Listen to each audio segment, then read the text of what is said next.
اہل حدیث کا فتویٰ لے کے 3 طلاقوں کے بعد بیوی کو رکھنا جائز نہیں ہے، قیامت میں خدا کو کیا منہ دکھاؤ گے تم؟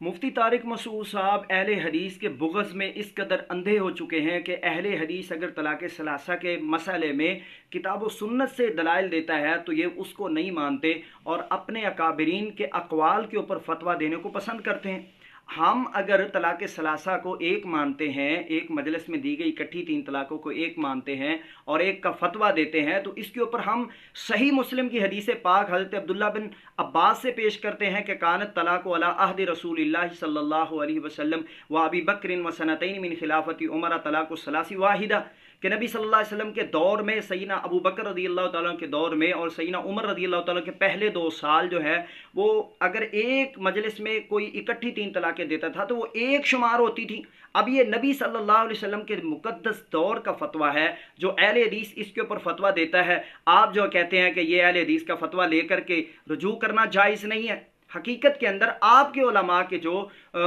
کتاب و سنت سے ٹکراتے ہوئے فتاویٰ ہیں ان کو چھوڑنا واجب ہے، ان کا فتویٰ لے کر کے حلال بے حیائی کی طرف جانا اور جناب کتاب و سنت کے خلاف فتویٰ دینا اصل میں وہ فتویٰ ناجائز ہے۔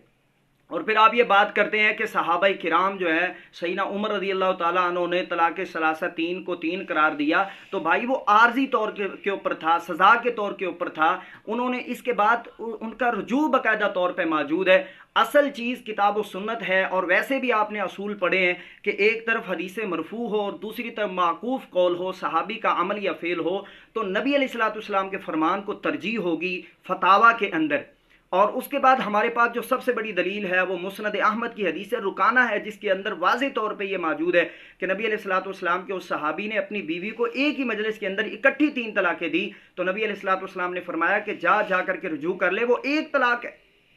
اور آپ کہتے ہیں کہ اہل حدیث اپنی مرضی کا فتویٰ دیتے ہیں، ہم تو بھائی کتاب و سنت کے ساتھ لوگوں کو جوڑتے ہیں۔ اور آپ نے پھر یہ بھی جھوٹ بولا کہ اہل حدیث جب پھنستے ہیں تو پھر یہ ہمارے اکابرین کے فتاویٰ جات پیش کرتے ہیں۔ تو اہل حدیث اس مسئلے میں جب پھنستے ہیں نا تو پتہ ہے کیا کرتے ہیں؟ جب قرآن حدیث میں پھنستے ہیں تو پھر دیوبندیوں کے حوالے دینا شروع کر دیتے ہیں کہ فلاں دیوبندی نے لکھا ہے کہ 3 ایک ہوتی ہیں، فلاں دیوبندی نے لکھا ہے کہ 8 تراویح اصل ہیں۔ جہاں پھنسے قرآن و سنت میں فوراً حوالے کس کے آئیں گے؟